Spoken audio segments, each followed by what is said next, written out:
प्यारे अभ्यर्थियों, स्वागत है आपका फिर एक ऑनलाइन क्लास में। अभ्यर्थियों, जो भी विद्यार्थी कक्षा 9 में पढ़ रहा अभ्यर्थियों, उनके लिए विज्ञान का पेपर अभ्यर्थियों जिसका 28 अप्रैल का होने वाला है अभ्यर्थियों, याद रखना इम्पोर्टेंट पेपर है, रियल पेपर है। बिल्कुल जैसा आपके एग्जाम में अभ्यर्थियों पेपर आने वाला है, बिल्कुल वैसे ही अभ्यर्थियों इंपॉर्टेंट क्वेश्चन आपको दिए जाएंगे। बस ध्यान से सुन लेना अभ्यर्थियों, क्योंकि यही पेपर आपके एग्जाम में छपने वाला है। तो चलिए दोस्तों, बिना देरी के क्लास स्टार्ट करते हैं। सारा कुछ आपको इसमें देखने को मिलेगा कि कौन सा नंबर अभ्यर्थियों, कौन सा प्रश्न कितने नंबर का आया हुआ है। बस पेपर के एंड तक जरूर बने रहना। तो चलिए दोस्तों, क्लास को स्टार्ट करते हैं। पहले प्रश्न की बात कर लेते हैं अभ्यर्थियों। पहला प्रश्न आपसे क्या पूछ रहा है, याद रखना कि पदार्थ की वह अवस्था कौन सी है जिसमें इसका आकार व आयतन निश्चित होता है अभ्यर्थियों। स्टार लगा के रखना, याद रखना यही क्वेश्चन आपको एग्जाम में देखने को मिलेंगे। 1 नंबर का ये क्वेश्चन होने वाला है। जो पहला प्रश्न है अभ्यर्थियों, इसमें आपको 16 प्रश्न देखने को मिलेंगे। 16 प्रश्न अभ्यर्थियों, 16 नंबर का मैटर आपको देने वाला हूँ। बस क्लास के एंड तक जरूर बने रहना। तो पहले प्रश्न का आंसर अभ्यर्थियों ए ऑप्शन आपका इसमें करेक्ट आंसर हो जाएगा, यानी कि ठोस। ठोस अभ्यर्थियों जिसका आकार व आयतन निश्चित होता है, ऑप्शन ए आपका इसमें करेक्ट आंसर हो जाता है। दूसरे प्रश्न की बात कर लेते हैं कि निम्नलिखित में से कौन सा यौगिक का एक उदाहरण है अभ्यर्थियों। कौन सा यौगिक का एक उदाहरण है आपको बताना है। सिल्वर, जल, सोडियम या आपके हाइड्रोजन। करेक्ट आंसर की बात करें तो इसमें आपका राइट आंसर ऑप्शन बी हो जाता है, यानी कि जल अभ्यर्थियों जो एक यौगिक का उदाहरण है अभ्यर्थियों, ऑप्शन बी आपका इसमें करेक्ट आंसर हो जाता है। तीसरे नंबर क्वेश्चन की बात कर लेते हैं कि अमोनियम सल्फेट का जो अणु सूत्र है वो क्या है, यानी कि इसका जो अणु सूत्र है, रासायनिक सूत्र है, वो आपसे पूछा है। अणु सूत्र आपको बताना है। करेक्ट आंसर की बात की जाए तो ऑप्शन सी आपका इसमें करेक्ट आंसर हो जाता है अभ्यर्थियों कि NH4 का होल 3 और SO4, ये इसका अभ्यर्थियों जो अणु सूत्र है वो अभ्यर्थियों ऑप्शन 3 सी आंसर आपका इसमें करेक्ट आंसर हो जाता है। चौथे नंबर क्वेश्चन की बात कर लेते हैं। चौथे में आपसे क्या पूछ रहा है कि नाइट्रिक अम्ल अभ्यर्थियों NHO3 का अणुभार कौन सा अभ्यर्थियों, अणुभार आपसे पूछा है, ये भी आपके एग्जाम में पूछा जाता है। नाइट्रेट अम्ल का जो अणुभार है वो याद रखना अभ्यर्थियों इंपॉर्टेंट है, ऑप्शन बी आपका इसमें करेक्ट आंसर हो जाता है, यानी कि अभ्यर्थियों 63U 63U अभ्यर्थियों जो नाइट्रिक अम्ल है अभ्यर्थियों, इसका अणुभार 63U हो जाता है, ऑप्शन बी आपका इसमें करेक्ट आंसर हो जाता है। पाँचवें नंबर क्वेश्चन की बात कर लेते हैं। पाँचवें नंबर क्वेश्चन आपसे क्या पूछा है कि सोडियम का सही इलेक्ट्रॉनिक विन्यास निम्न में से कौन सा है। तो सोडियम का जो सही इलेक्ट्रॉनिक विन्यास है वो आपको बताना है, ऑप्शन सी आपका इसमें करेक्ट आंसर हो जाता है, यानी कि 281। ये अभ्यर्थियों सोडियम का जो इलेक्ट्रॉनिक विन्यास है वो सी ऑप्शन आपका इसमें करेक्ट आंसर हो जाता है। याद रखना अभ्यर्थियों 5 क्वेश्चन कराएं, पाँचों को याद रखना। एज इट इज आपको एग्जाम में देखने को मिलेंगे, सेम टू सेम अभ्यर्थियों पेपर, बिल्कुल रियल पेपर आपको दे रहा हूँ। बात कर लेते हैं अभ्यर्थियों अगले क्वेश्चन की।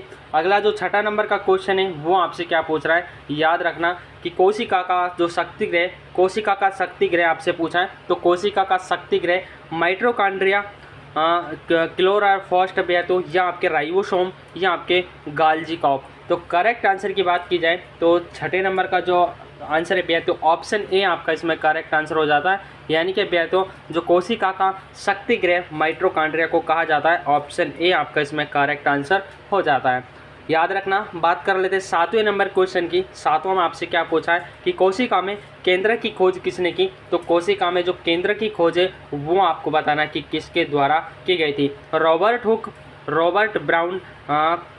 इसमें आपका करेक्ट आंसर की बात की जाए तो इसमें आपका ऑप्शन बी आपका इसमें करेक्ट आंसर हो जाता है, यानी कि भैया तो रॉबर्ट हुक के द्वारा यानी रॉबर्ट ब्राउन के द्वारा भैया तो कोशिका में केंद्र की खोज की गई थी। रॉबर्ट ब्राउन भैया तो याद रखना, ऑप्शन बी आपका इसमें करेक्ट आंसर हो जाता है।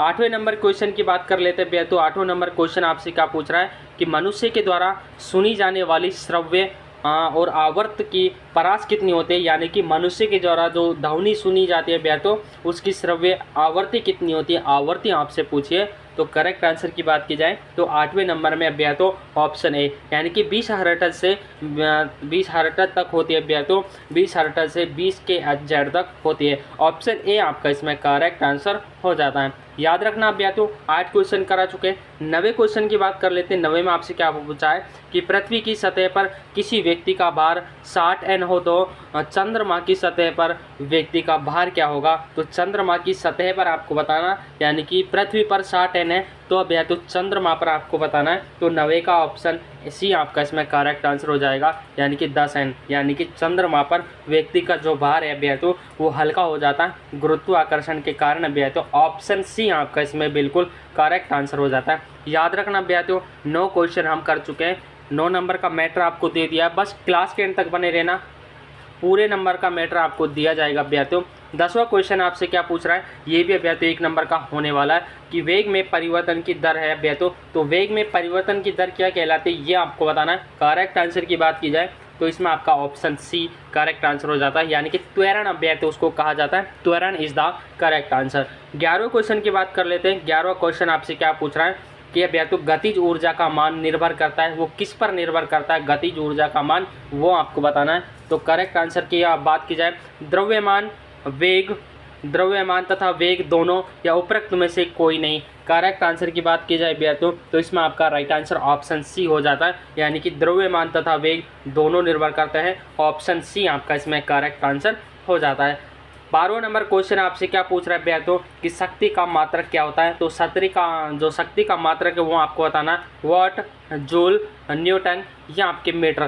करेक्ट आंसर की बात की जाए अभ्यर्थियों ऑप्शन ए आपका इसमें करेक्ट आंसर हो जाता है, यानी कि जो शक्ति का मात्रक होता है वो अभ्यर्थियों वाट होता है। ऑप्शन ए आपका इसमें करेक्ट आंसर हो जाता है। अगले क्वेश्चन की बात करते हैं कि अभ्यर्थियों फ्लोएम ऊतक का मृत भाग कौन सा है अभ्यर्थियों। जो फ्लोएम ऊतक है इसका मृत भाग क्या है, मृत भाग आपसे पूछा है अभ्यर्थियों। करेक्ट आंसर हो जाता है ऑप्शन बी, यानी कि अभ्यर्थियों जो फ्लोएम रेशे होते हैं ये इसका मृत भाग होता है। ऑप्शन बी आपका इसमें करेक्ट आंसर हो जाता है। अगले क्वेश्चन की बात कर लेते हैं तो अगला क्वेश्चन आपसे क्या पूछ रहा है कि पादकों में फ्लोएम का क्या कार्य है। तो पादकों में जो फ्लोएम का कार्य है वो आपको बताना है। जल संवहन का, खाद्य संवहन का, वाहन वायु संवहन का या तो आपके खनिज लवण संवहन का। तो करेक्ट आंसर की बात की जाए तो इसमें आपका राइट आंसर ऑप्शन बी हो जाता है, यानी कि खाद्य संवहन का जो फ्लोएम में पादपों में जो फ्लोएम का कार्य होता है वो तो आपके खाद्य संवहन का होता है। Option B is the correct answer. याद रखना तो 14 प्रश्न तक हम पहुंच चुके हैं। 2 प्रश्न आपके बचे हुए हैं, जो आपका 16 नंबर का मैटर था वो आपको पूरा मिलने वाला है। और क्लास में तो और भी क्वेश्चन कराए जाएंगे, बस क्लास के अंत तक ज़रूर बने रहना। तो अगले क्वेश्चनों की बात कर लेते हैं तो अगला क्वेश्चन आपसे क्या पूछ रहा है। अगला क्वेश्चन है तो जो 15 नंबर का क्वेश्चन है, यानी कि तो 15 नंबर का क्वेश्चन आप पे विभाज्योतक कोशिका में अनुपस्थिति क्या होती है। तो अनुपस्थिति आपको बताना है। तो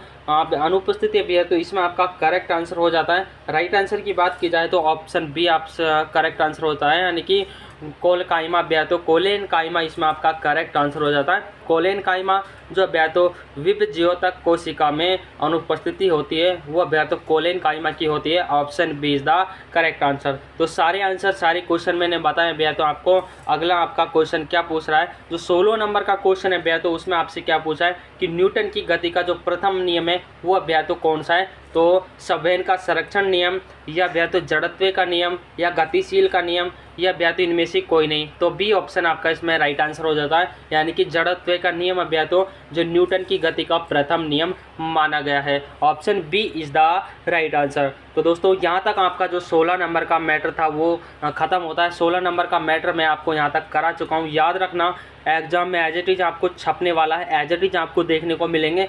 अब जो 2 नंबर का क्वेश्चन है तो उसमें आपसे 6 रिक्त स्थान पूछे जाएंगे, इनको भी मैं आपको बता रहा हूँ। तो पहला प्रश्न आपसे क्या पूछ रहा है ये भी याद रखना, हर क्वेश्चन 1 नंबर का होने वाला है। 6 नंबर का मैटर तो इस क्वेश्चन के अंदर हम करने वाले हैं। तो तो कोलाइड एक खालिस्तान का मिश्रण है। तो कोलाइड किसका मिश्रण है ये आपको बताना है तो कोलाइड क्या मिश्रण है तो विषमांगी मिश्रण है तो कोलाइड है विषमांगी मिश्रण। इसको आप कॉपी में लिख लीजिएगा तो विषमांगी मिश्रण तो इसको माना गया है। यहाँ पर सही तरह नहीं लिखा जा रहा तो आप कॉपी पेन लेकर इनका उत्तर लिख लीजिएगा। तो कोलाइड एक विषमांगी मिश्रण है, याद रखना। तो दूसरे खालिस्तान की बात कर लेते हैं। दूसरे में तो ऋणावेशित कण को खालिस्तान कहते हैं। तो ऋणावेशित कण को क्या कहा जाता है? तो ऋणावेशित जो कण है विद्यार्थियों उसको इलेक्ट्रॉन कहा जाता है। इसमें आप इलेक्ट्रॉन भर लीजिएगा विद्यार्थियों, इलेक्ट्रॉन आपका इसमें आ जाएगा इलेक्ट्रॉन। तीसरे में क्या पूछा आपसे कि समस्थानिकों के खालिस्तान समान होते हैं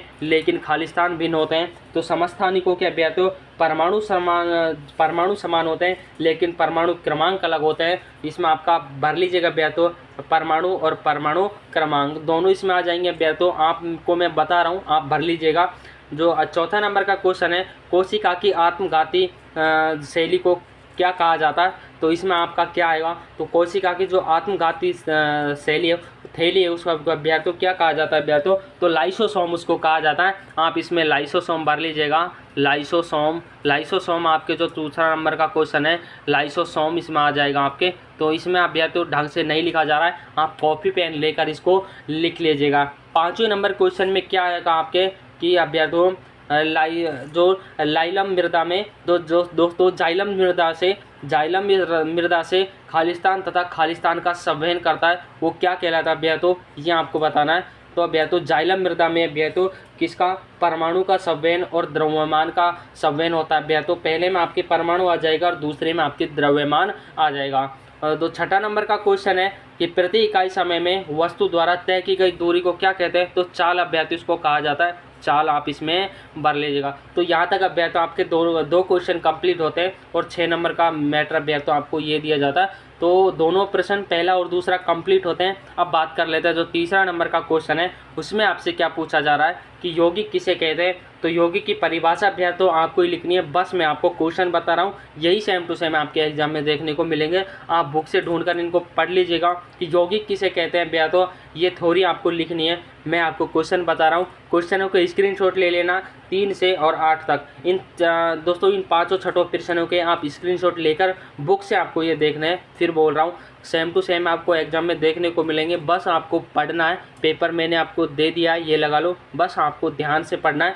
द्रव्यमान संरक्षण का नियम आपको बताना है कि द्रव्यमान संरक्षण का नियम क्या है, ये भी आपको बुक से देखना है अभ्यर्थियों। नारियल का रेशा किस ऊतक का बना होता है, ये भी आपको अभ्यर्थियों बुक से देना है। जो क्वेश्चन अभ्यर्थियों छोटे हैं वो मैं आपको आगे बताने वाला हूँ। एक तो अभ्यर्थियों आपका जो 7वां नंबर का क्वेश्चन है वो छोटे आने वाला है, उसको मैं आपको बताऊँगा, तो याद रखना। तो गुरुत्वीय त्वरण क्या होता है अभ्यर्थियों, ये भी आपको थ्योरी है अभ्यर्थियों, ये भी आपको बुक से देखनी है। निम्न यौगिकों के आणविक द्रव्यमान याद कीजिए। तो आणविक द्रव्यमान आपको बताना है। तो आणविक द्रव्यमान क्या है? तो पहले में अभ्यर्थियों CO2 का आणविक द्रव्यमान क्या हो जाएगा? तो 44 U अभ्यर्थियों, 44 U इसका आणविक द्रव्यमान हो जाएगा। याद रखना 44 U इसका आणविक द्रव्य हो जाएगा।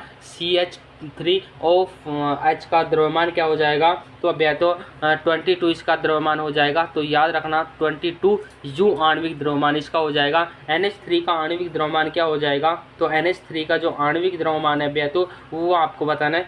तो इसका आणविक द्रव्यमान 174, इसका आपका 174 हो जाएगा अभ्यर्थियों, 174 U। और दोस्तों H2O का आणविक द्रव्यमान क्या होगा ये तो आपको पता ही होगा। तो अभ्यर्थियों इसका 18 U हो जाएगा। तो चारों का मैंने आणविक द्रव्यमान आपको बता दिया, रट लेना, याद रखना, याद करके जाना, यही आपके एग्जाम में आने वाला है। तो अगला क्वेश्चन गुरुत्वाकर्षण का जो नियम है वो आपको लिखना है, ये आपको बुक से ही देखना है। गुरुत्वाकर्षण का नियम आपको याद होना चाहिए, ये भी आपके जो पेपर है उसमें आने वाला है। 9वें क्वेश्चन में आपसे क्या पूछा है ये भी आप बात कर लेते हैं। 9वें क्वेश्चन में अभ्यर्थियों कि किसी वस्तु के द्रव्यमान तथा भार में अंतर लिखिए।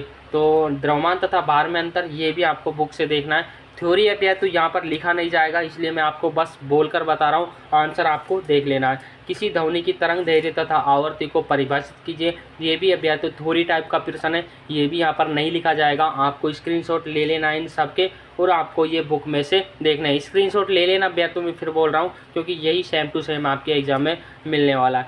11वां नंबर का क्वेश्चन, इसको मैं आपको बताने वाला हूँ अभ्यर्थियों, याद रखना कि निम्नलिखित तापमानों को सेल्सियस इकाई में परिवर्तन कीजिए। तो अभ्यर्थियों जो 300 के है, इसका जो सेल्सियस तापमान है वो कितना होता है अभ्यर्थियों? 290 इसका सेल्सियस तापमान होता है, ये भी याद रखना। तो अभ्यर्थियों 573 के का जो सेल्सियस तापमान है वो याद रखना अभ्यर्थियों। 1300 सेल्सियस इसका जो सेल्सियस तापमान है वो हो जाएगा। और अभ्यर्थियों 373 का कितना होता है अभ्यर्थियों? तो 100 डिग्री सेल्सियस इसका हो जाएगा। तीनों का बता दिया, तीनों को याद रखना भैया। तो जो बताने लायक क्वेश्चन है उसको मैं आपको यहाँ पर बता रहा हूँ। 12वें नंबर क्वेश्चन का भैया तो स्क्रीनशॉट ले लिया होगा आपने। आपको गर्मियों में घड़े का जल ठंडा क्यों होता है भैया, तो ये आपको थोड़ी टाइप में लिखना है। और गर्मियों में किस तरह के कपड़े पहनने चाहिए भैया, तो ये भी आपको थोड़ी टाइप में ये भी आपको भैया तो उसमें से लिखना है। और 13वें नंबर क्वेश्चन में निम्नलिखित को उदाहरण सहित समझाइए। तो भैया तो संतृप्त विलयन क्या होता है, शुद्ध पदार्थ क्या होता है, कोलाइड क्या होता है, इन तीनों के आंसर आपको बुक से देखने और ये आपको भैया तो लिखने। याद रखना, याद कर ही जाना, स्क्रीनशॉट ले लेना। वीडियो को एक बार देखो, 2 बार देखो, पेपर में यही आने वाला है। फिर बोल रहा हूँ, किसानों के लिए पशुपालन प्रणाली किस प्रकार लाभदायक है, समझाइए। ये भी अभ्यास तो आपको बुक से देखना है। गति के तृतीय नियम को उदाहरण द्वारा समझाइए। ये भी अभ्यास तो समय को परिभाषित कीजिए। एक घड़ी का द्रव्यमान 1500 kg यदि घड़ी को इतने में कर दिया जाए, तो ये अभ्यास तो सारे के स्क्रीनशॉट लेकर आपको बुक से ये क्वेश्चन ढूंढने ही ढूंढने में, फिर बोल रहा हूँ, बार बार बोलने की आवश्यकता नहीं है। अगले क्वेश्चन अभ्यास तो इन सब का आप स्क्रीनशॉट ले लीजिएगा और अभ्यास आप बुक से देख लीजिएगा। बात कर लेते हैं अगले क्वेश्चनों की। अगला क्वेश्चन 21वां आपसे क्या पूछा अभ्यार्थियों कि निम्नलिखित यौगिकों के नाम लिखिए। नाम मैं आपको बता दे रहा हूँ अभ्यार्थियों, नाम याद रखना इनके। नाम मैं आपको अभ्यार्थियों जो पहले का अभ्यास तो वो आपको इनका रासायनिक नाम आपको बताना है। क्या तो कैल्शियम कार्बोनेट हो जाएगा अभ्यास, तो इसका पोटेशियम नाइट्रेट हो जाएगा, ये भी आप लिख लीजिएगा। इसका एल्युमिनियम सल्फेट हो जाएगा, इसका अभ्यास तो कैल्शियम क्लोराइड हो जाएगा। तो चारों के नाम बता दिए, चारों को याद रखना। मैं फिर बता रहा हूँ, याद रखना। कैल्शियम कार्बोनेट इसका नाम हो जाएगा, पोटेशियम नाइट्रेट अभ्यास तो दूसरे का नाम हो जाएगा, एल्युमिनियम सल्फेट इसका नाम हो जाएगा, और कैल्शियम क्लोराइड अभ्यास तो चौथे का नाम हो जाएगा। और स्क्रीनशॉट लेकर अभ्यास तो आपको इन चारों को बुक से देखना है। 4-4 नंबर के ये क्वेश्चन सारे होने वाले हैं। तो विद्यार्थियों, क्लास आपको कैसी लगी? अगले एग्जामों के लिए चैनल को ज़रूर सब्सक्राइब करें, क्योंकि यहाँ पर आपको वही मैटर दिया जाता है जो आपके एग्ज़ाम में आने वाला है। तो यहाँ पर अभ्यास तो आपको वीडियो को बस एक लाइक ज़रूर करके जाना है, क्योंकि इतनी मेहनत आपके लिए करते हैं। बस एक लाइक और एक कमेंट आपको वीडियो के कमेंट बॉक्स में ज़रूर करना है। तो मिलते हैं अभ्यास तो अगली क्लास में, तब तक के लिए जय हिंद साथियों।